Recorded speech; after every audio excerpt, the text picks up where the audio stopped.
That's the periodic trends, the bonding theories, acid-base behavior, oxidation states, and electronegativity. What is periodic trends of the periodic table? What is periodic trends?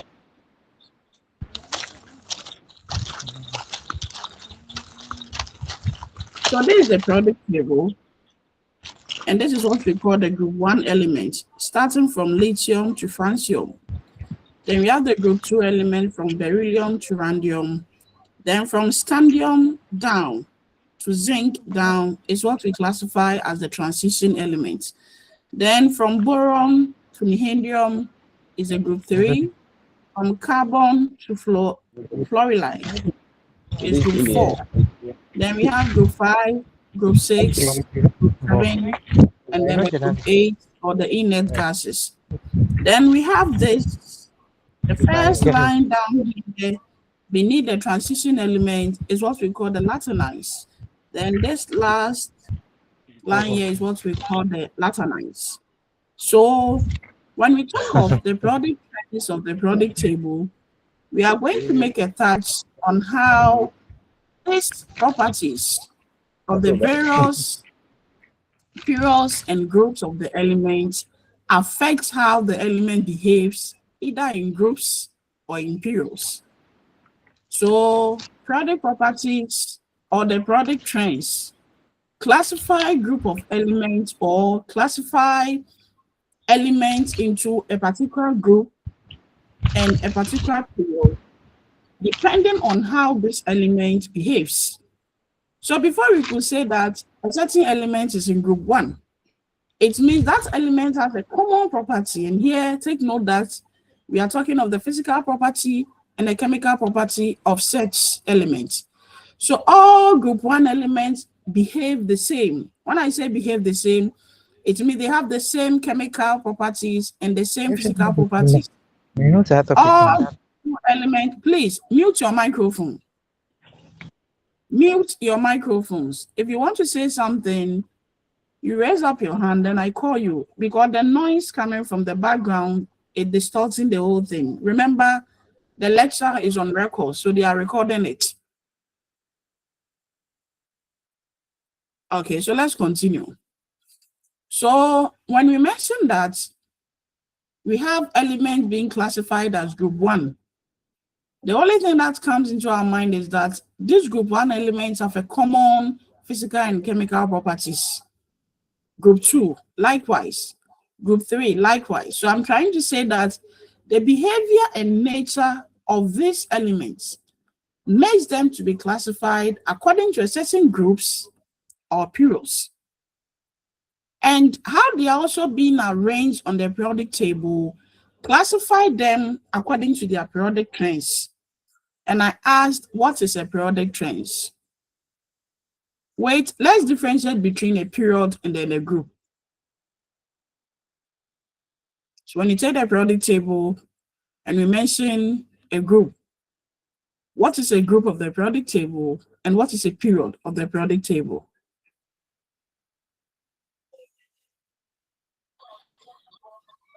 Okay, so when we say a group refers to the vertical column of the periodic table, and a period refers to horizontal columns of the periodic table.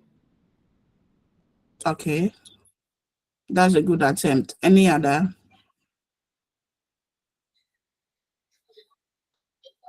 So give me some examples of group 1 elements of the periodic table. Okay, so we have hydrogen, we have lithium, sodium, potassium, rubidium, calcium, Cesium. cesium and francium. Thank you. Okay. Yes, Kenneth. For my knowledge, I think that period refers to elements with the same number of what do you call shells, and period refers to the element with the same number of shells. That's what I know. And the I've even forgotten the other one. I know The that other period one, refers to element, and the group refers to elements with the same number of atomos electrons. come again. I said period refers to elements with the same number of shells. And and A group. hello, yes, sir. Yes, And continue. a group refers to elements with the same number of valence electron atomos electrons. Okay, so that is one of the characteristics of a period and then a group. So Okay. when we talk of a group, what makes an element to be a group is one of the characteristics that Kenneth has spoken of. Then to be able to identify what forms a group using the periodic table, either the columns or the rows, is what, I don't know his name, but I see Jean. What's your full name? Please, I'm Godfred. Okay, it's what Godfred also said. So when we talk of group, we are talking of the standing blocks of these elements moving from top.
So we are saying that the standing block, that is top to down, forms the group of the periodic table.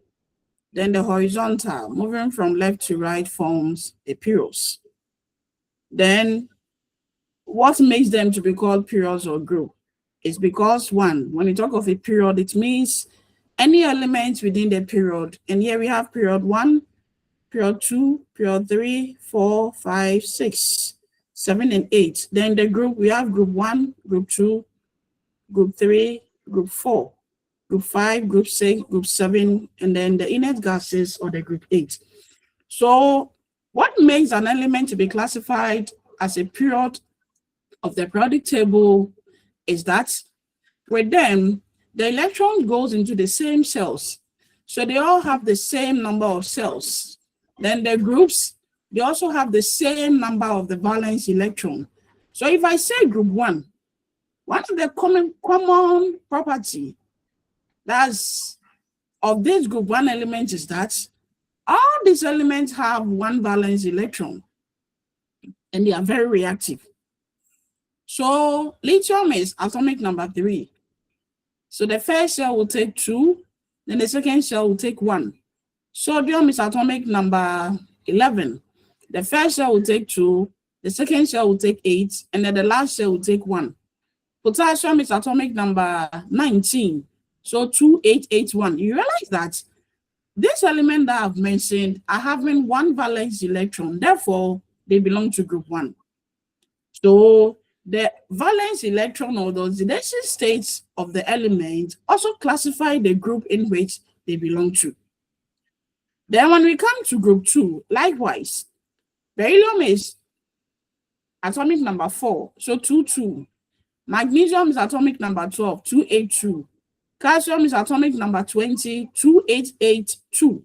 So you realize that they're also having the same valence electron with oxidation state of +2. So it means that all group 2 elements have oxidation state of +2 and they are unreactive. So it moves on and on and on to the inert gases, that is group 8. That is a bit unique. They are unique in the sense that they have a fully filled valence electron. So they are unreactive. Unreactive means they don't give out any electrons, they don't accept any electrons, they are not involved in any covalent bonding because their valence electron, their valence shell is fully filled. According to Lewis, he is saying that before an atom will be able to attain stability, then that atom should have either 2 electrons in the outermost shell, that is duplet, or the atom should have 8 electrons in the outermost shell, that is octet. So with the group 1 element, because they are having 1 electron in their valence shell, they prefer to give up the 1 electron and then attain stability with the second shell.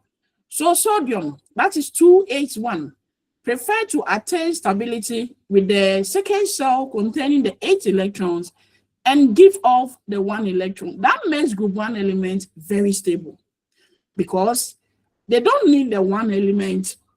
They prefer to attain, they don't need the 1 electron.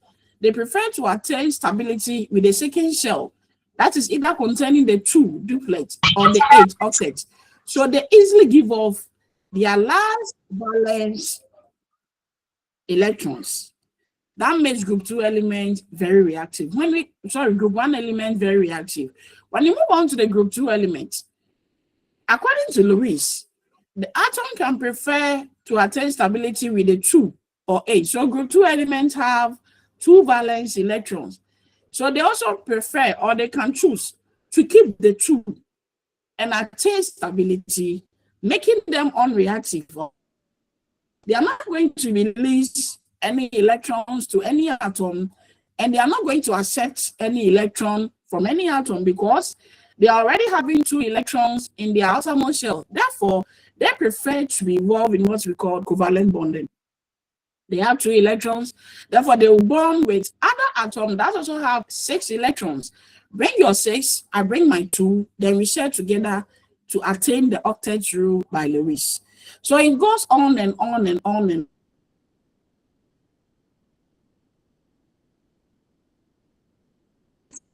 the oxidation state and the number of shells in the last shell of the atom in which it carries.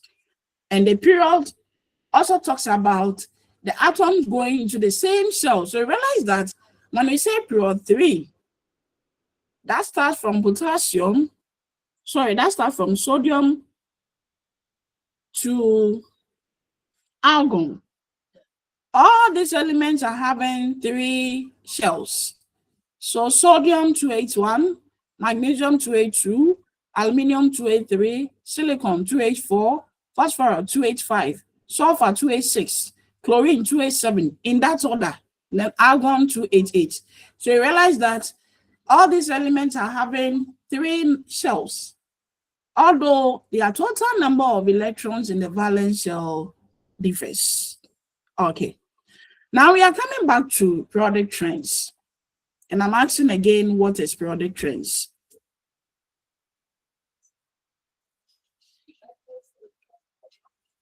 What is periodic trends?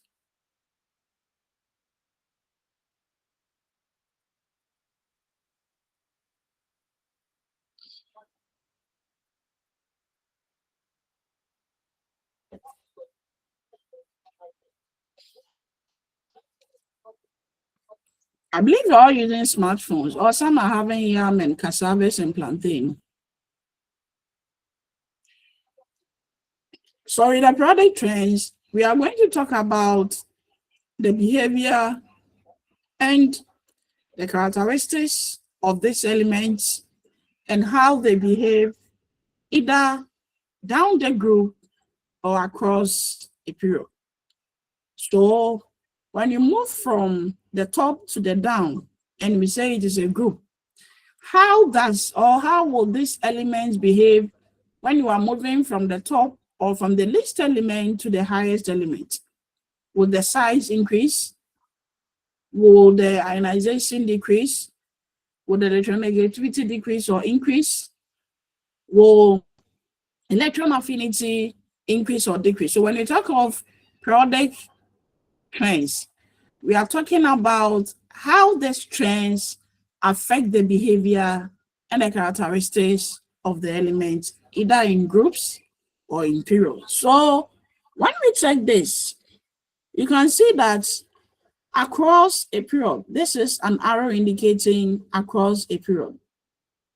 We have what we call the atomic radius or the atomic radii that forms or that serves as one of the product trends or the product table. So we are saying that across a period, the atomic radius or the radii decreases.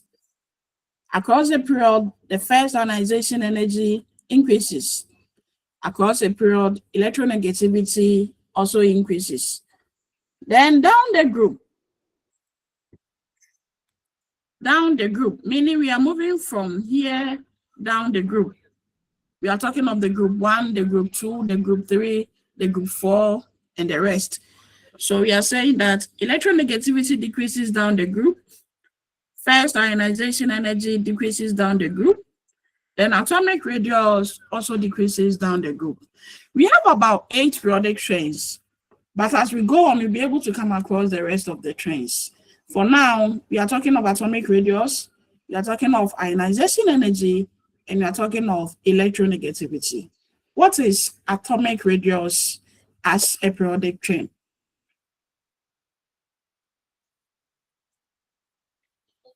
What is atomic radius?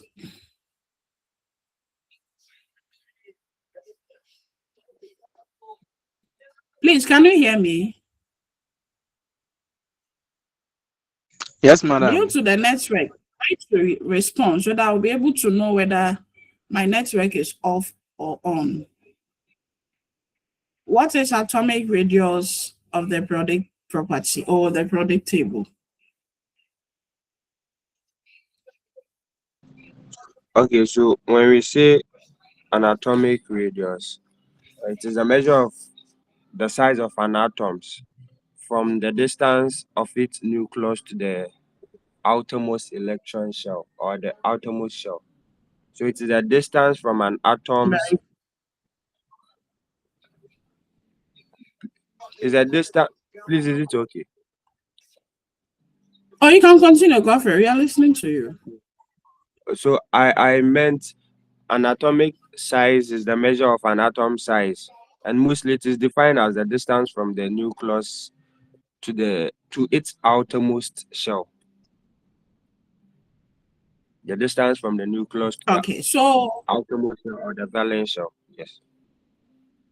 yes, that's what Godfrey has said. So when we talk of atomic radius, we are going to measure the radius or the distance from the nucleus to the outer shell or the large shell of the atom. And we are saying that across a period, that is, across this period, moving from the left to the right, atomic radius decreases. So it means that as we are moving from left to right, the size of the atom increases. And when the size of the atom increases, it decreases the effective nuclear power of the nucleus. This is a typical example of a child living with parents that are very strict, whereby when you visit such a child, you need to ask permission from the parents, or sometimes the parents will even sit with you as you play or you chat with the child. Comparative to a child who stays alone without any guidance or without any parent. If you invite such a child to go out, within a minute, that child will be able to join you simply because the child is not having anybody guiding him or her.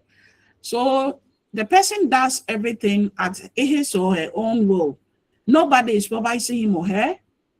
She goes out and comes in at any time that she likes. Quote unquote, she's taking care of herself into the open way. We are bringing the same concept here. When we talk of effective nuclear charge, we are talking of the charge or the power of the nucleus that covers the immediate shells closer to it. So when you have an atom like lithium, let's pick from hydrogen. Hydrogen has a valence electron of 1. Therefore, from the nucleus, you move to the shell. So the shell of hydrogen will contain just 1 electron. So hydrogen has a higher effective nuclear charge in the sense that when you measure the distance from the nucleus to the shell, it is very small. Therefore, the nucleus has the power to cover the shell and the electrons of hydrogen, making it difficult for any other atom to easily pick this 1 electron from hydrogen. That is why hydrogen is a unique atom and hardly do we talk of, because it is not ionic. When I say it's not ionic, it means it cannot give off its electron, but then it can be covalent, whereby it prefers to bond with other atom or atoms in order to attain stability. Let's move on to lithium. Lithium is atomic number 3, which is 2,1. It means it's going to have 2 shells. So from the nucleus to the first shell that contains the 2 elements, there is a strong effective nuclear charge. From that shell to the last shell that contains 1 element, there is an effective nuclear charge, just that here it is not stronger compared to the first shell. Now, if any atom wants to pick from these 2 elements that I've just described, the atom will be easily, or the atom could take an electron easily from lithium compared to hydrogen, in the sense that the lithium is having a shell from the nucleus to the last shell, in which the middle or the inner shell of the lithium serve as what we call the shielding effect to the outer shell. So the outer shell becomes a bit depleted of the nuclear charge, therefore making it a bit released for another atom to take the electron from lithium. Please, do you understand what I'm trying to say? Yes, please. Yes, please. Okay. So I'm saying that when the size of the atom increases, it simply means that the effective nuclear charge or the power of the nucleus has reduced in protecting the outer shell or the core shell of the atom. Therefore, the electrons there becomes easily accessible by other atoms. Then we talk of ionization energy. What is ionization energy?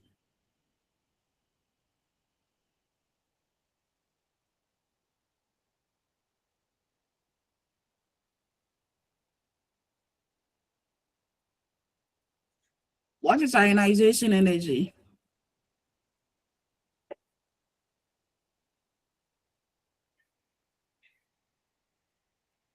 Please, can I try? I think. Yes, you can try, go free. Please. I think it is the energy required to remove 1 electron from 1 mole of a gaseous atom to form 1 mole of a gaseous ion in a Good. periodic table. Yes, that's okay. So between hydrogen and then lithium, which one of them will have a higher ionization energy? Not to Godfrey, but to all of us, because I've explained the concept already. between hydrogen, that is having just one shell from the nucleus, then lithium, that is having two shells from the nucleus. And ionization energy is the energy or the power of an atom to remove 1 mole of electron from the outer shell of the atom. So Please, I'm can I asking try? that. Yes, you can. Please, I think the hydrogen will have the higher ionization energy than the lithium Why? because for the lithium, already it's having two electrons in the first shell. So giving that one wouldn't be a risk. Then it wouldn't be like the reactivity wouldn't be that much. But for the hydrogen, because it's having only one electron, it will prefer to bond with other electrons for it to also become stable. We are talking of ionization energy, and according to Goffred, he said that it refers to the total amount of energy required by an atom to remove 1 mole of electron. So here we are removing an electron. It is not reactivity, take note. It is not effective nuclear charge. This is why people think chemistry is difficult. It isn't. You just have to know where and how to apply the concept by not mixing them up. So it was Solo said, if it is reactivity, then his submission is perfect. But what we are talking about now is ionization energy, the ability of an atom to remove an electron from the outer shell of an element in its gaseous state. So I explained the effective nuclear charge, that is the power of the nucleus within the atom to the outer shell, whether being high or low, and how accessible they become. So I said that in hydrogen, because it is having just one shell and with one electron, the effective nuclear charge there is very high. Therefore, it is unreactive. Therefore, it will make it very difficult for any other atom to take down one electron from hydrogen, simply because the power of the nucleus is shielding the outer shell in hydrogen. Comparative to lithium, I said that lithium is atomic number 3. So it is having 2 shells, in which the first shell from the nucleus will take 2 electrons. Then the last shell will take 1 electron. But because the second shell taking the 2 electrons serve as a shielding effect between the nucleus and the outer shell, it makes the outer shell that have the 1 electron there easily accessible by other atoms. So lithium prefer to lose that 1 electron so that it will attain stability with the 2 electrons. And this is possible because the effective nuclear charge from the nucleus to that outer shell of the lithium where we have the 1 electron there is reduced. It is not so close to the nucleus because we are having an inner shell serving as a shielding effect on the outer shell. So an additional atom or any atom or element elsewhere will find it very easy to take that electron from lithium compared to hydrogen. Please, do you understand? Yes, Yes, please. please. We understand. Now, if you are talking of ionization energy, and we are saying that it refers to the energy of an atom to remove 1 mole of electron from the gaseous state of the atom, and I'm asking that between hydrogen and lithium, which one of them will have ionization energy, or which one of them will be able to exhibit an ionization energy?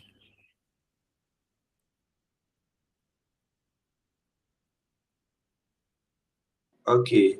So, please, between hydrogen and lithium, hydrogen will have higher ionization energy than the lithium, in the sense that the hydrogen has an atomic number of only one, and then thereby will have only one shell. So in this case, the shielding effect, that's the nuclear charge between hydrogen and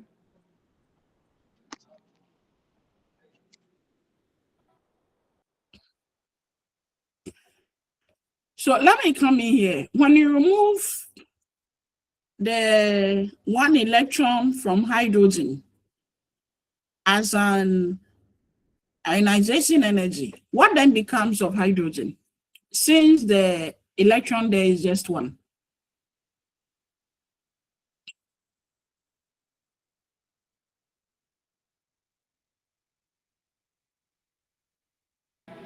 So please, I was having network issues. Can I still continue? Yes, you can. Okay, sorry. So I said between hydrogen and lithium, hydrogen will have higher ionization energy than lithium. This is because hydrogen only has one shell, so the nuclear charge increases. But when we are talking about Godfred, but, hold on. okay. If we take the one electron from hydrogen, as you are saying, I'm asking that what then becomes of hydrogen? Can the element exist without any electrons within it? No, please. No, it can't. So why are you removing the electron from hydrogen?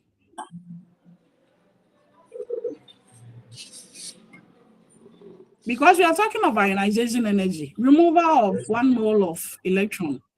Yes. So between lithium and hydrogen, ionization energy can occur in lithium because it is lithium that will be able to remove 1 mole of electron from it. And I've explained why. 1, due to the high effective nuclear charge. 2, due to the shielding effect. So because of these two, the outer electron or the valence electron of lithium becomes easily accessible. Aside that concept, I've also explained about the reactivity and stability of lithium as a group 1 element.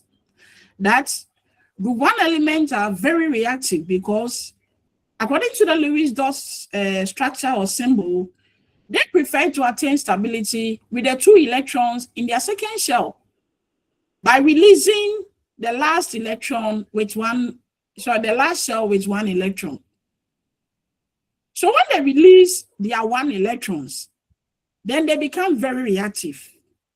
Reactive in the sense that they are readily available to give off and become cations. So please, the reason why I'm taking my time to explain this aspect is that when you get this, the rest becomes very easy. So with the atomic radius, we said that we are talking of the size. As the size increases, the effective nuclear charge reduces, shielding effect reduces. Then when you say atomic radius increases, it means that the size has reduced. Effective nuclear charge is high, shielding effect is low. Now, we are talking of ionization energy. The ability of the energy of an atom to remove. Here it is remover. We are removing. And we can remove an electron from an atom for the atom to be 0. No. How will it live or how will it exist? So the remover, to a layman's understanding, the remover is only done with an atom that has enough electrons that is unreactive and have a lower effective nuclear charge, or it has a high shielding effect. To a layman's understanding, I'm saying that before we be able to remove an electron from the outermost shell of an atom, it means that that atom is already accessible. And when you say it is already accessible, it means 1, it has a higher atomic size. 2, it has a lower effective nuclear charge. and it has a higher shielding effect. A lower effective nuclear charge in the sense that when you measure the power of the nucleus to the last shell is lower. So the power of the nucleus doesn't cover all the shells, releasing the outer shell for the electron to be taken off.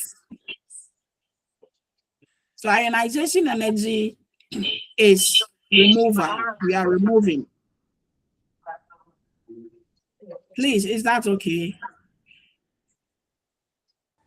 Yes, please. Yeah, yes, please. Can we continue?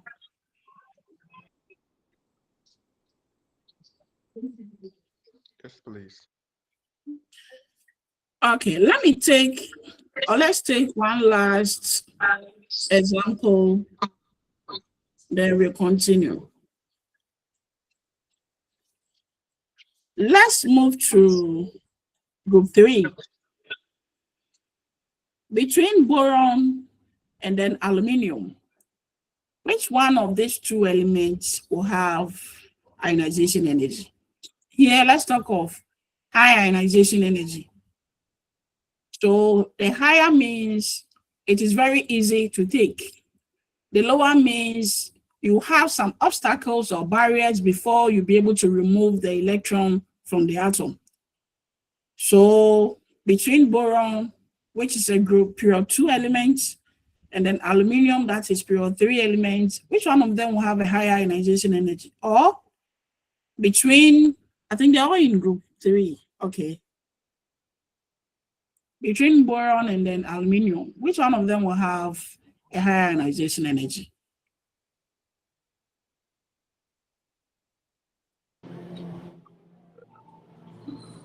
Please, boron will have a higher ionization energy as compared to aluminium, in the sense that they are all in the same group, but boron has lower atomic radius.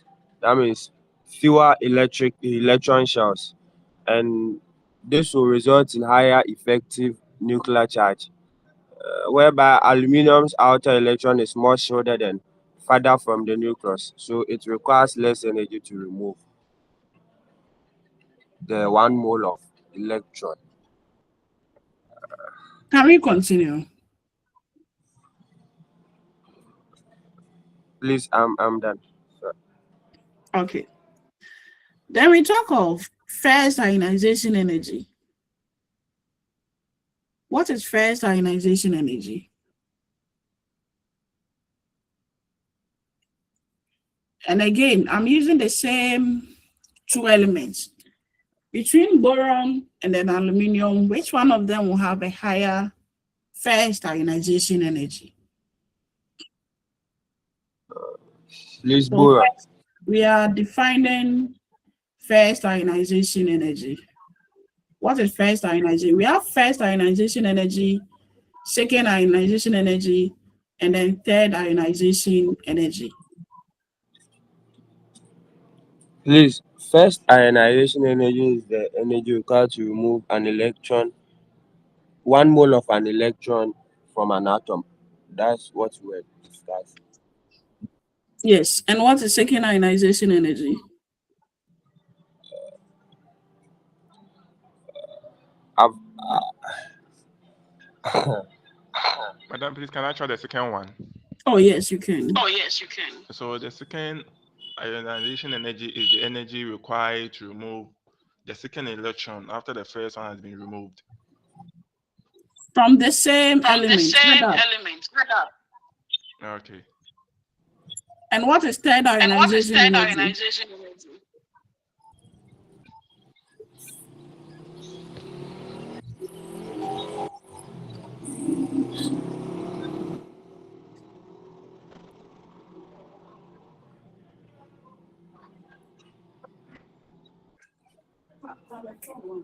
ma'am,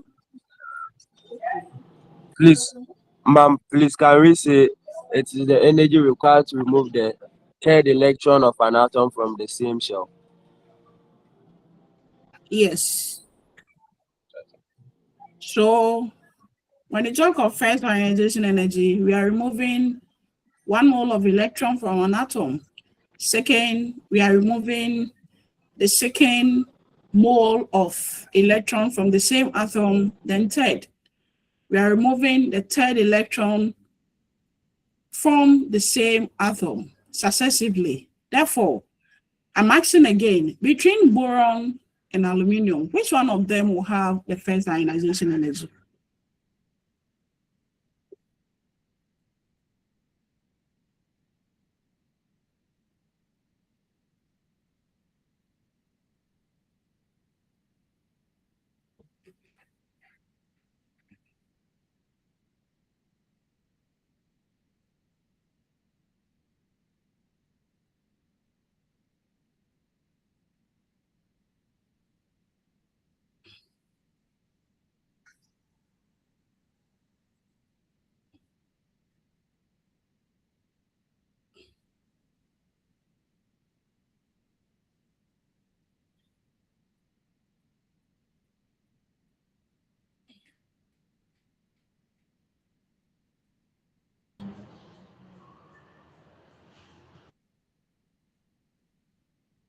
Okay, so that would be aluminum.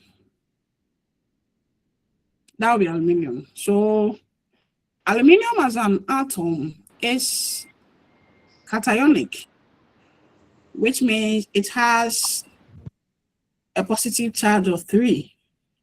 So I said that the group in which the atom belongs to becomes the oxidation stage of the atom. So aluminum is in group 3. So it has 3 electrons in the outermost shell, likewise all the other electrons there. But then, what consider the atomic number of aluminum? It is 13, 283. So aluminum can decide to lose all the 3 electrons and maintain stability with the 8. So the 3 electrons in the last shell of aluminum is where we are talking about. And it is where we are using to describe the successives of ionization energy. So when we talk of the first ionization energy of aluminum, it means we've been able to take 1 mole of electron from aluminum. Now it will be 2A2. Second ionization energy of aluminum means we've taken the second electron or the second mole of electron from aluminum. So it will be 2H1. Then the third ionization energy will be taking the third mole of electron from aluminum, making aluminum to be 2H, cationic. So this is ionization energy. Take note that we are talking of a removal, and the removal of electrons can only occur when 1, the atom have a lot of shells, a lot number of shells. The atom has a high Selden effect. The atom has a lower effective nuclear charge. So when the atomic size increases, Selden effect increases, electron affinity or effective nuclear charge decreases. Then when we talk of a lower ionization energy, we are talking of a smaller atomic radius, a higher effective nuclear charge, and a lower Selden effect. Take note. Okay, so the bonding theories, that's a VESPA. It will help us to know the shapes and angles with the bonding atoms. So I said that because hydrogen has just 1 atom in its shell, it can't lose it. But then it prefers to bond with number of atoms, either to itself as a molecule or to other atoms as a compound, in order to attain either the octet or the duplet rule. So if aluminum bonds with itself, it forms hydrogen molecule. And in that we say we have H bonding to H. So it is a straight line, we call it linear. And the linear shapes forms an angle of 180 degrees. When we have another atom that goes diagonal, forming 3 lines, we call it trigonal planar, which forms a bond angle of 120 degrees. And we have example like BF3 and the rest. There are lots of them. So when you talk of the VESPA and then the molecular theory, we'll be talking of how these bonding atoms and molecules and compounds form angles and then the shape in which they exhibit. We shall also talk of acid-base behavior, and we shall talk of, I think we didn't make mention of electronegativity. I've said oxidation states. Elaborate. Mandra.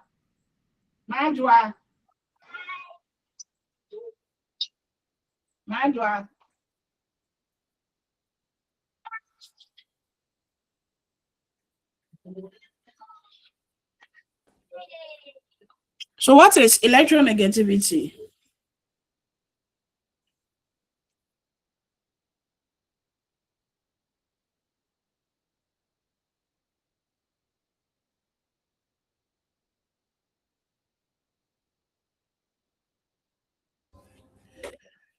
What is electronegativity? Yes, you can. Electronegativity is the amount of energy required to add 1 mole of an electron to an atom. Okay.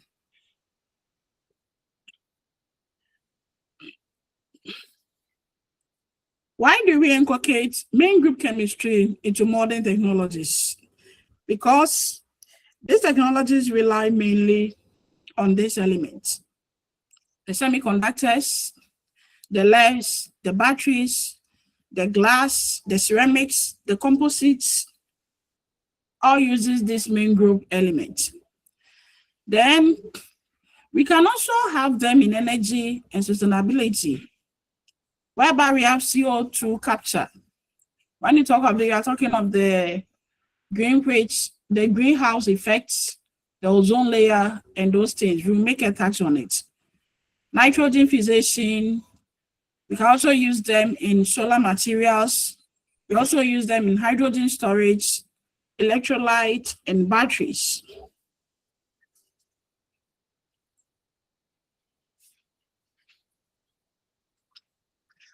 Let's talk of biological relevance of these main group elements. Our lives rely mainly on these elements. For example, carbon, hydrogen, oxygen, nitrogen are used in what we call biomolecules. Phosphorus is being used in DNA and ATP. That's adenosine triphosphate, and we know what goes in there because we've done biology. Sulfur is being used in amino acids and enzymes. So this is the summary you can read on them.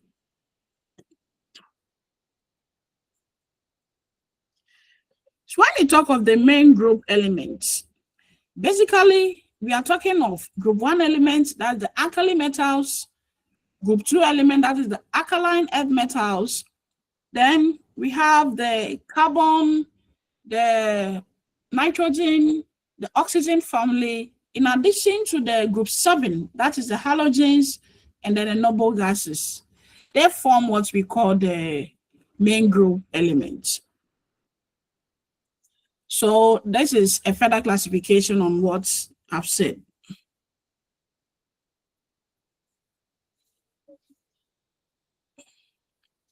So we have the periodic trends, as I made in the introduction.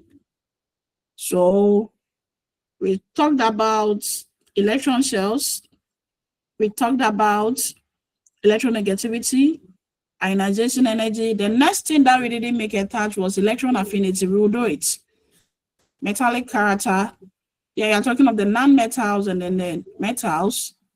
We made a touch on the electron shells, the valence shells, and the rest. So this one is going to explain further in summary of the periodic trends, either across the period. When you see this arrow, that is going diagonal like this, it is across the period. Then when it is moving from top to down, it is down the group. So across the period, we are saying that ionization energy increases, electron affinity increases. Down the group, atomic radius increases.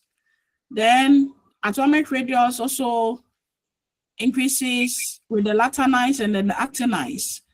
Then when we talk of the non-metallic character, that is moving from the transition element to the boron family, we are saying that they also increases across the period. Then with the metallic character, they also decreases down the group. Electron affinity also increases across the period. Ionization energy also increases across a period. Let's now talk about oxidation state. When we talk of oxidation state, we are saying that it refers to an element with a formal charge on an atom if all bonds are assumed to be fully ionic. So on the periodic table, I told you that the group in which the element belongs to becomes the oxidation state of the atom. So if I don't want to do any calculation, but then I want to pick the oxidation state of the element from the periodic table. I'm saying that all group 1 elements have oxidation state of +1 because they belong to group 1. So I know it is group 1. So the group in which the element belongs to becomes the oxidation state of the atom or the element. So all group 1 elements have oxidation state of +1. All group 2 elements have oxidation state of +2. All group 3 elements have oxidation state of +3. Group 4 +4. Group 5 -3. Group 6 -2. Group 7 -1. And then group 8 0. Because I told you that they are called the inert or the noble gases. They are already stable, so they don't give or they don't accept. When it comes to group 7, the halogens, we know why halogens are having oxidation state of -1. Because they have a valence electron of 7. So they need only 1. Once you accept, you become anion. And all anions have a charge of minus. It means odeka. And all cations have a charge of plus. It means they have enough and they have given off. So if you are the type who keeps on borrowing all the time, it means you are an anion. Okay. Let's move on to group 6. Oxygen is a typical example. We know oxygen has a valence electron of 6. So it needs 2 more electrons to attain stability according to the Lewis dot structure. So the 2 electrons that oxygen is going to borrow or receive becomes a charge on it. That is why it is -2. So all group 6 elements also have oxidation state of -2. We do this when you are not going to do any calculation to determine the oxidation state of the atom. However, you can also do calculation to determine the oxidation state of the atom without using their groups of the periodic table. So this is how we identify them from the periodic table without calculations. When you move on to group 5, nitrogen has a valence electron of 5. It means it will need 3 more electrons in order to attain stability. So the number of electrons that nitrogen will need, that is all group 5 elements, becomes the charge on it, that is -3. Okay. Now, how then do we calculate for oxidation state of an atom? We have SO4. What's the name of this compound?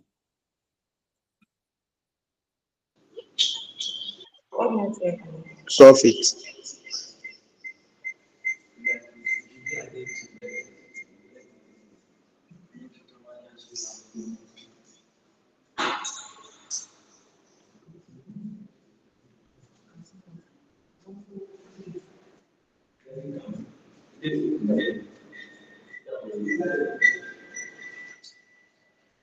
I want the IO pack name. Tetraoxosulfate. You are not done. No. Tetraoxosulfate. What's the oxidation state? Six. Or we should Tetra, calculate it. Tetra oxosulfate 6. tetra oxosulfate 6. Okay, so I've been given this compound to determine the oxidation state. And I don't have much idea about this compound that it is having oxidation state of 6. I've been asked to identify. So first, when the compound is being given to you, or when the molecule is being given to you, you identify the skeletal, or you draw the skeletal structure of the compound. Then you make the fewer element the central atom. Then you distribute the element that is more as surrounding atom. So between sulfur and oxygen, they are the elements forming this SO42 minus.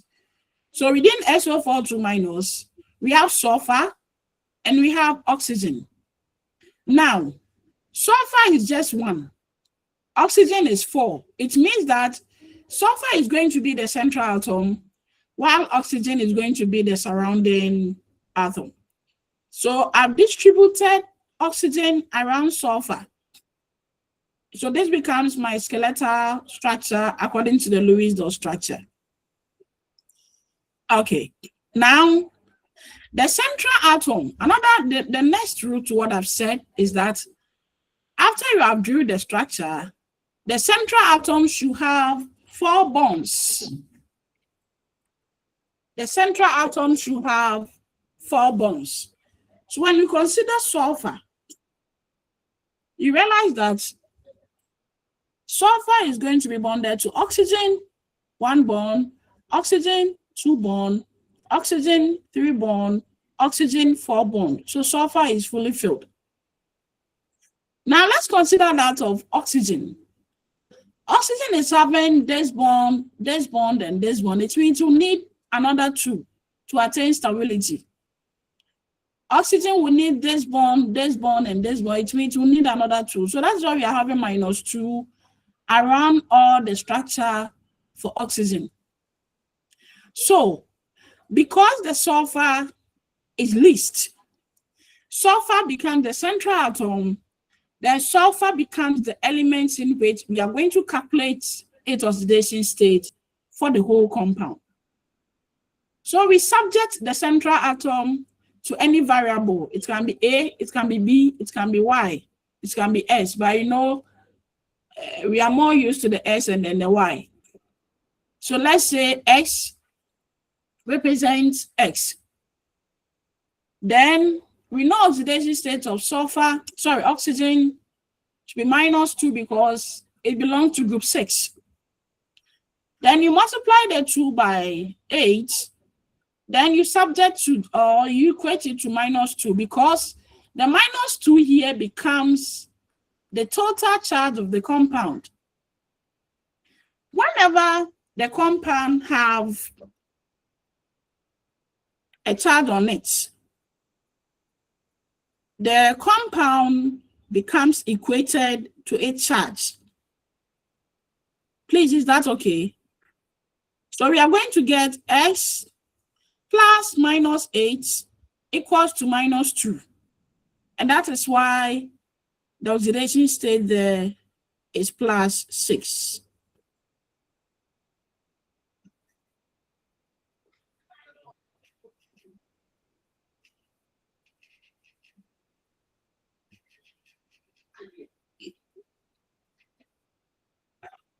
Can we continue? So we have Yes, one ma'am. here, Really. which is SO32-. Let's try this.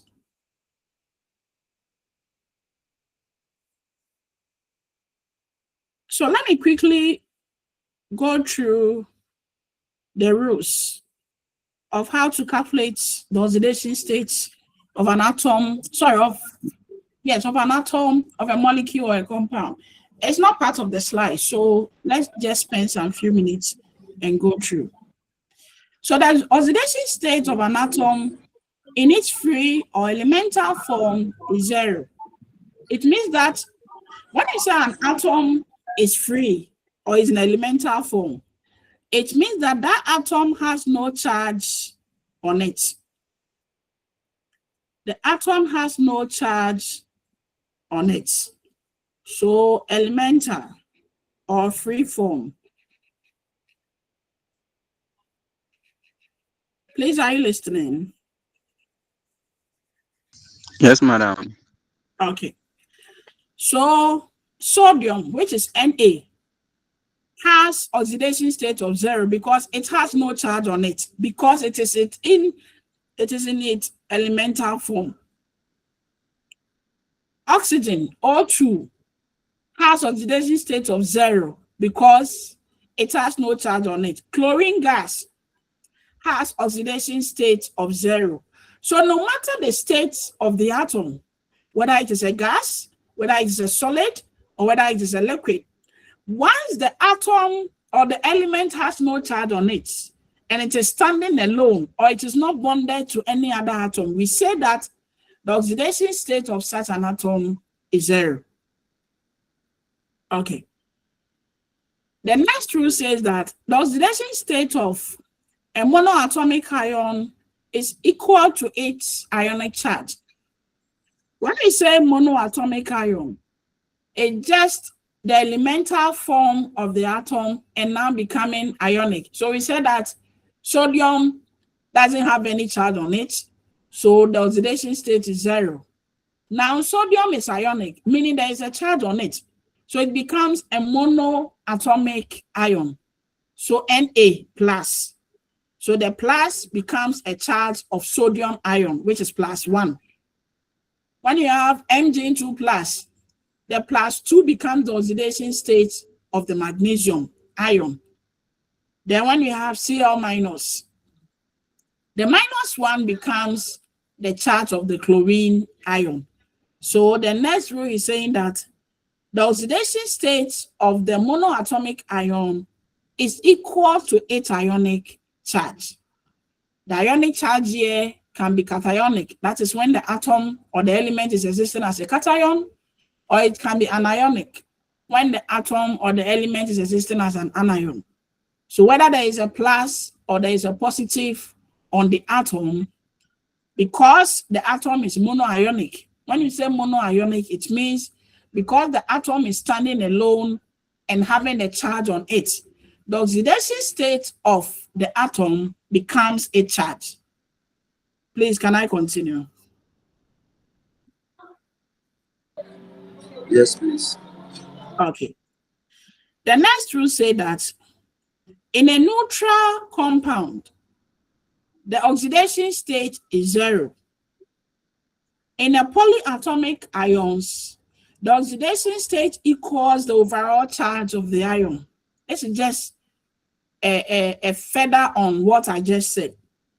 So when we have a neutral compound, here it is not an atom. There is a bond forming a compound. So when you have a compound, for example, CO2, and there is no charge on it, the oxidation state of this CO2 is 0 because it carries no charge.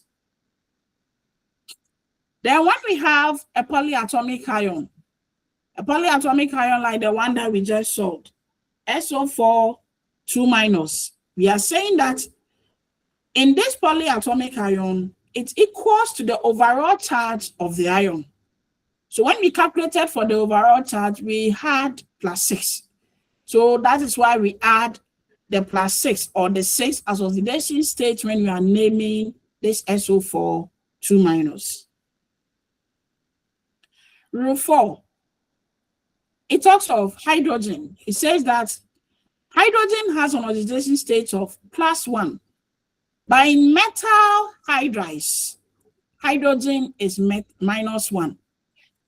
We know hydrogen has oxidation state of +1 in most of it bonding. But then when hydrogen bonds with the metals, that is the alkaline earth metals and then the alkali metals, they have oxidation state of -1. Rule 5 talks about oxygen. Oxygen also has oxidation state of -2, except in peroxides, that is A2O2, hydrogen peroxide. That is where oxygen has oxidation state or exhibits oxidation state of -1. Or superoxides, like KO2, potassium superoxide. There we have oxygen also having oxidation state of -0.5. So except in peroxides or superoxides, oxygen always have oxidation state of -2. Rule 6, it says that all alkali metals have oxidation state of +1 in their compounds. Rule 7, it states that all group 2, that is the alkaline earth metals, also have an oxidation state of +2 in their compounds. Rule 8, it states that fluorine has oxidation state of -1 in all its compounds. Rule 9, it says that all halogens, except when they're combined with oxygen, also have oxidation state of -1. So these are the rules that you need to keep in mind anytime that you are calculating for oxidation state of an atom, of a molecule, or of a compound. Is that okay? So in your free time, you can try your hands on this SO3 2-. Its ionization energy or the ionization enthalpy is defined as the energy required to lose an electron from a gaseous atom or ion. So this is what goes into the chemical formula. We have this, and we have the charge here, meaning it is going to lose. So when we talk of electron configuration at your level as a chemist, we are talking of the usage of the orbitals. Let me go up one thing.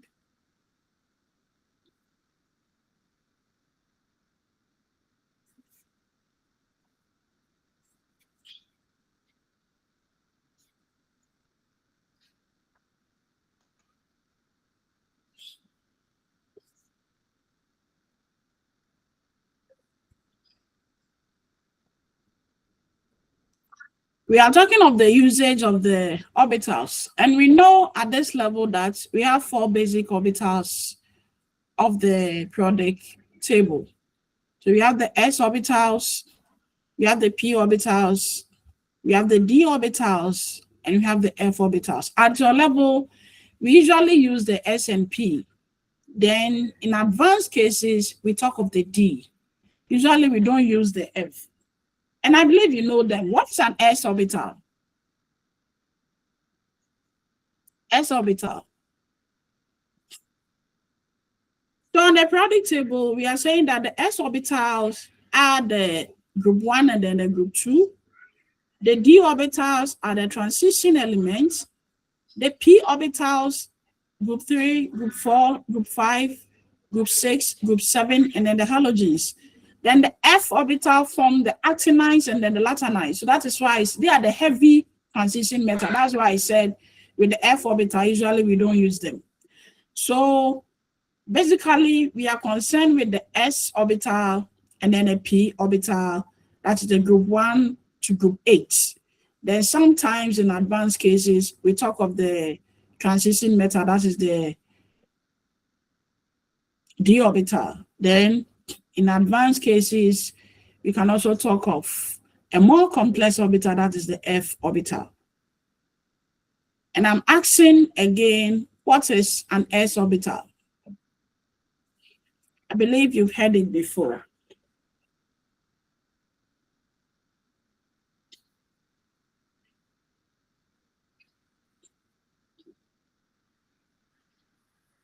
So these are electron arrangements done by this scientists. That is the Aufbau's principle, the polysecrecy principles, and then the Hans rule. These 3 rules brought about how we'll be able to fill electrons into these orbitals. What is Abba's rule? Abba's rule. Please, have you heard it before? Integrated Science, SHS. Diploma, you did it. Yes, please. We have heard it. Okay. So the s orbital is spherical in shape, and when we take it on the x and y axis, it has only one orientation. So s orbital is s, and it carries 2 electrons. And Alba is saying that when you are filling electrons into the orbital, you should start with the one with least energy before you move on to the one with the higher energy. So drawing from the nucleus to the last shell, the s orbital becomes the first shell to the nucleus. So it has a lower energy. The p orbital becomes the second shell to the nucleus, or the next shell to the s orbital that has a bit higher energy. Then the d orbital becomes the next shell to the p orbital. Then the f orbital becomes the next shell to the d orbital. So realize that from the nucleus, we are going to have s orbital, p orbital, d orbital, and then the f orbitals. So realize that the f orbital is further away from the nucleus. That is why we use this for the heavier transition metals. And then the d orbital have a slight or negligible power from the nucleus. So we use them from the transition metals. But the s and p orbital, they are closer to the nucleus. But the s orbital is closest comparative to the p orbital. So it is lower in energy, or quote unquote, it is unreactive. But here we talk of the lower in energy more than reactivity when you are dealing with the orbitals.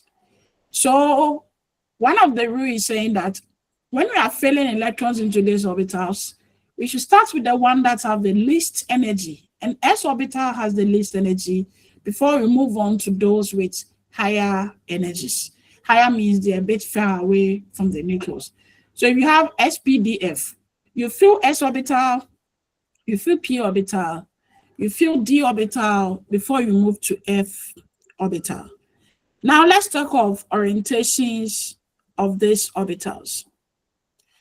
I'm saying that when you put these orbitals on the y and x axis, you realize that the s orbital has just one orientation because it is spherical in shape.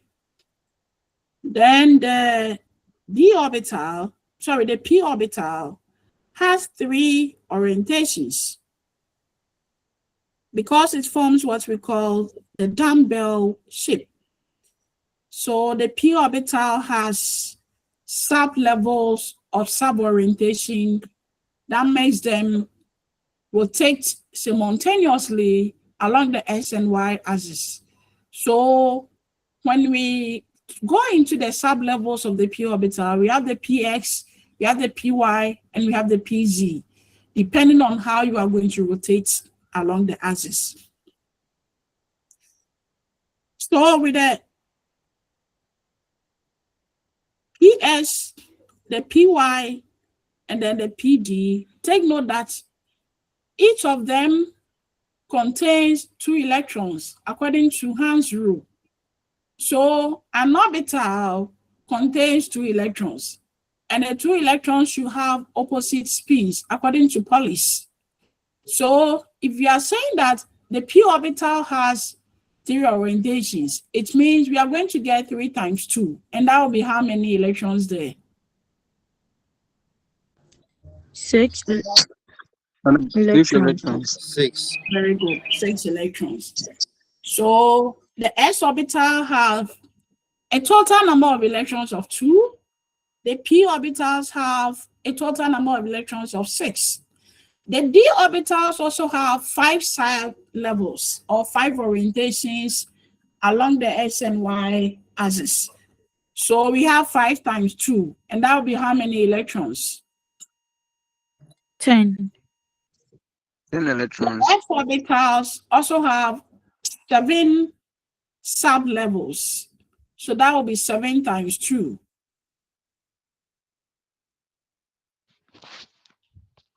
That will be 4. And that will give us 14. 14 electrons. very good. So we have s orbital 2 electrons, p orbital 6 electrons, d orbitals 10 electrons, and f orbitals 14 electrons. Okay.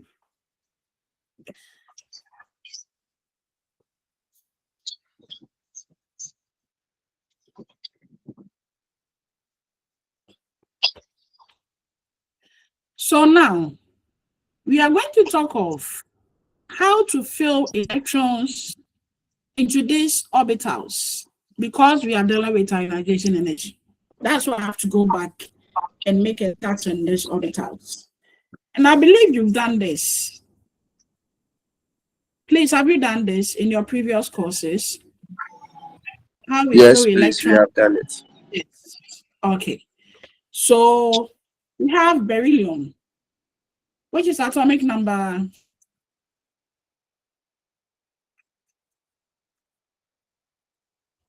Beryllium is atomic number. 4. So it means that the beryllium is atomic number. You said 4. Yes, please. Okay. So we are going to have 1 and then 2s2. So it means the p orbital will not take any electron when you are talking of beryllium because the number of electrons there are 4. So beryllium is an s orbital element. However, it can also undergo ionization whereby one of these electrons will be taken off. Then it will exist as a cation. I told you that anytime you give off, it means you have enough. So you give in order to be cationic. So beryllium having 2 electrons in the outermost shell prefer to list one to become cationic and still in 2s orbital. We move on to boron, atomic number. 5. Atomic number 5. So we are going to have 1s2, 2s2, 2p1. So because the last shell of boron is in the p orbital, we say that boron is a p orbital element. The summary of what I'm trying to say is that after you have introduced the electrons into these orbitals, the last orbital that carries an electron becomes the orbital of the atom. Please give me some 3 minutes.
Okay, so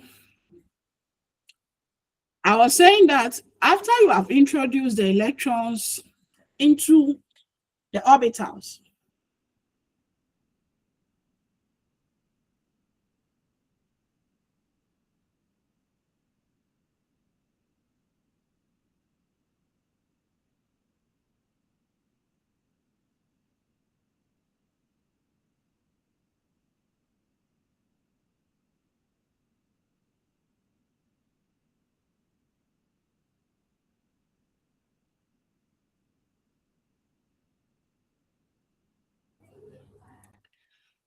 The last orbital or shell determines the orbital of the atom of this element on the periodic table. So that is what we see there. So it goes on and on.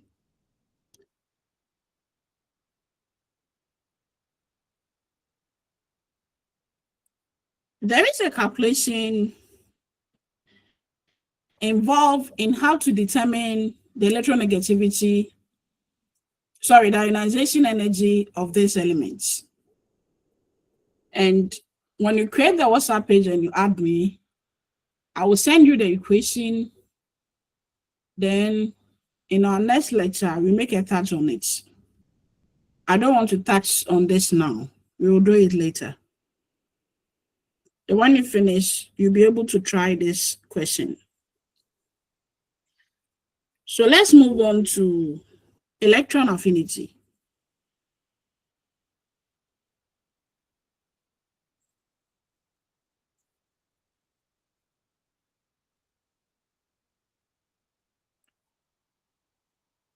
So is the energy given when a neutral atom in the gaseous phase gains an extra electron to form a negative charge ion.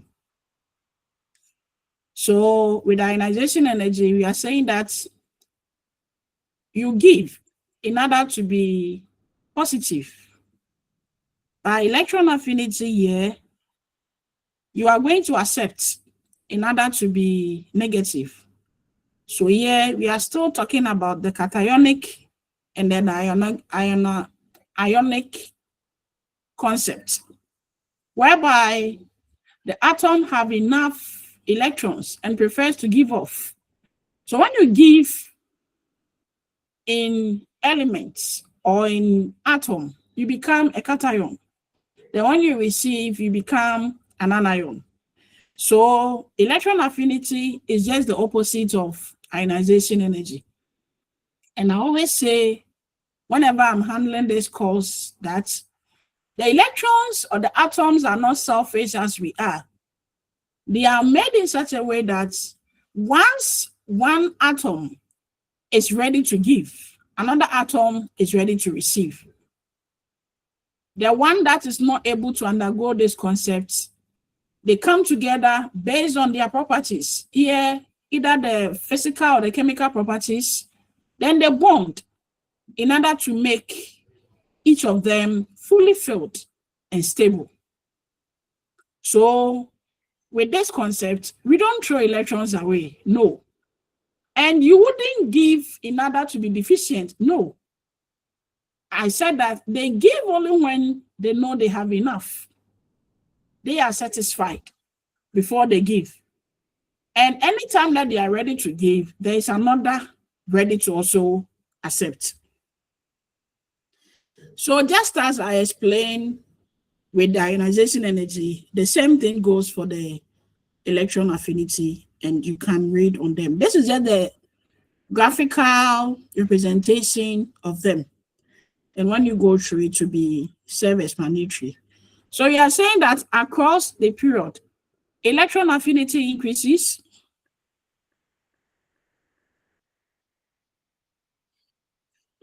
Then we talk of electronegativity. That is defined as the tendency of an atom in a molecule to attract electrons to itself. Here, we are talking of a concept whereby two atoms are ready to come together. But then, in these two atoms, you know the concept of chemical bonding. Before two atoms will bond, one should be negative, one should be positive, then we come together to bond. But in the concept of electronegativity, when these two atoms come together to bond as a molecule or a compound, what happens is that the one that is existing as a positive has lesser energy compared to the other one that is positive. Sorry, the other one that is negative. So the electronegative atom has a higher tendency to pull the said pair of electrons with the other to itself. That is electronegativity. So when we consider this kind of concept between hydrogen and then chlorine, that is hydrochloric acid, HCl, you will know that in HCl, H is positive and then HCl is negative. H has a smaller atomic radius, while Cl has a greater or a higher atomic radius. So because of the negativity or the negative nature of this halogen, that is the chlorine, it has the tendency to pull the shared pair of electrons, including the size of hydrogen, to itself, so that it will be larger, then the hydrogen will be more smaller. Please, do you understand what I'm trying to say? Okay. So bringing it to our normal settings of life, it's just like two people fighting. Then one is giant and one is dwarf. Then maybe they are fighting over oranges. And after sharing the oranges equally, the giant feels that due to its stature, it shouldn't share the same number of oranges with the dwarf. So they engage themselves in a fight. Then the giant's one is able to pull or take the oranges from the dwarf and add up to its own. That is electronegativity. So the negative nature or the anion nature of the atom makes it have the tendency to pull the shared pair of electrons in covalent bonding or pull its size closer to itself, making the other more smaller or more unstable. So here we are talking of when metals bonds with halogens. So metals here we are talking about all the group 1 metals, all the group 2 metals. When they bond with halogens, the group 7 metals. That is what happens to them. So there's the concept that I was trying to explain. When you get a slice and you go through, you'll be able to understand.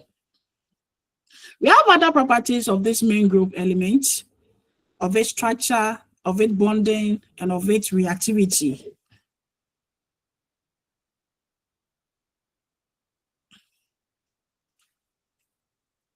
So we said that main group elements form the fundamentals of chemistry because they are constituents of ordinary matter. We know that. And they also have tremendous societal importance. This is some of the societal importance of these elements.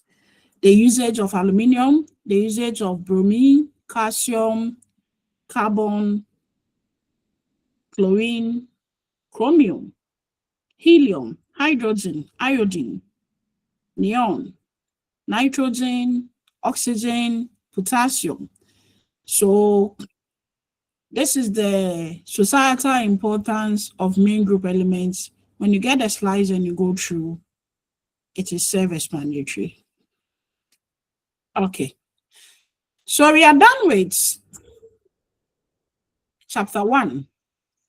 And the next chapter talks about the sources and existence of these elements, their physical and chemical properties, their chemical reactions and interactions, their synthesis and productions, their applications and extractions, of which I prefer to start this lecture next time. So if you have any questions, you can ask on what we've done so far.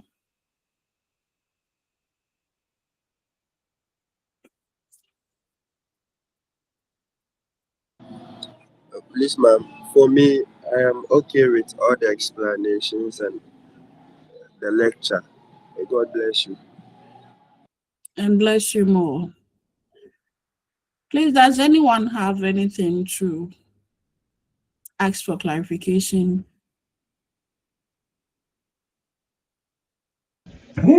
Kenneth. Madam. Please, okay. Jai, let Kenneth finish before you come in.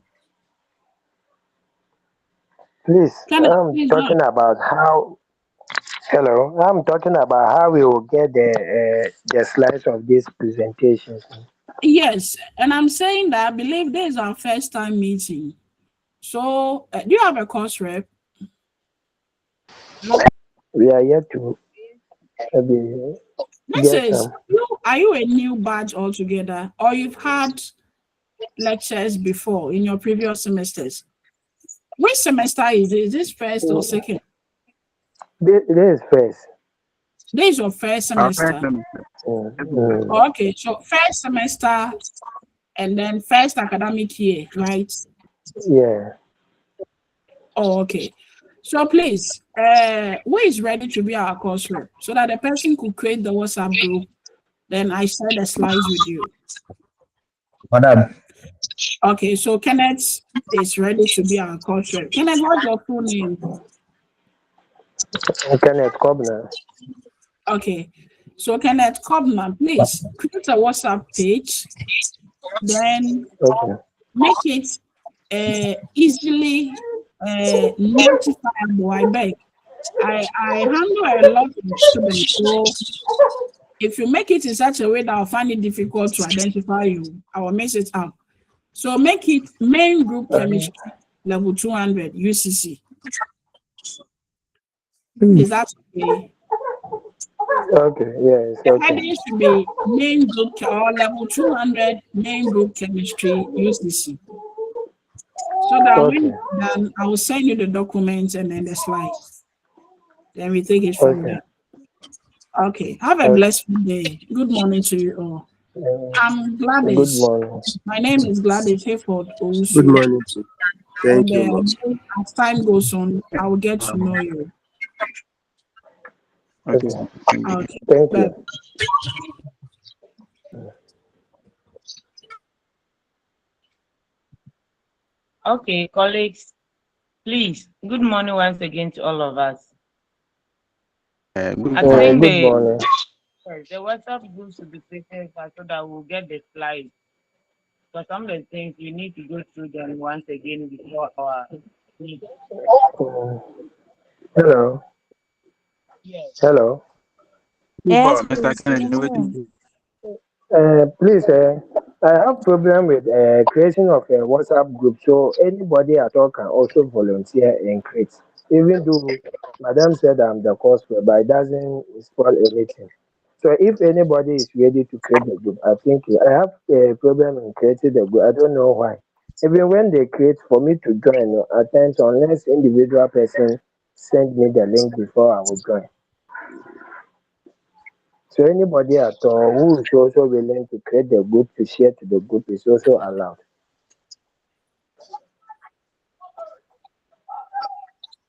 Hello. Yeah, okay. I'm here. You will try. Okay. Fine. So Okay. how do we maybe can we share our numbers maybe on the write up or incoming messages so that we can have what do you call each other's contact. Okay, then why don't we spend time this right away? Is there? I think we should create a group now so that we can get the numbers that spelling. And then that's why I saw that I've also told to you that I have problem in creating the group. So anybody at all can also create and we can all join. okay. Hello. So let's do that. Let's do that before we can exit the group this morning session. Hello. Anybody at all? Yes. Next, when the person is able to create the group, right? Like, let's bank back now. Let's find a way.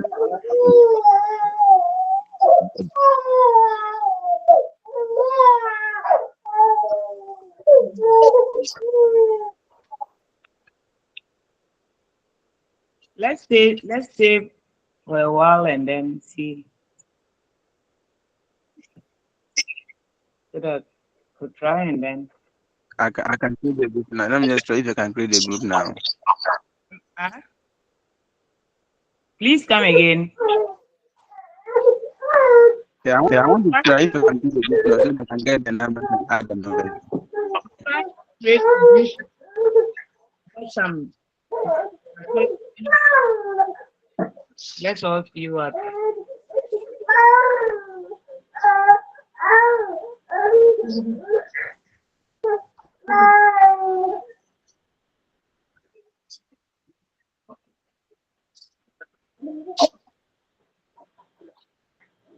So please, we drop our a contact in the page, or how are we going to do it?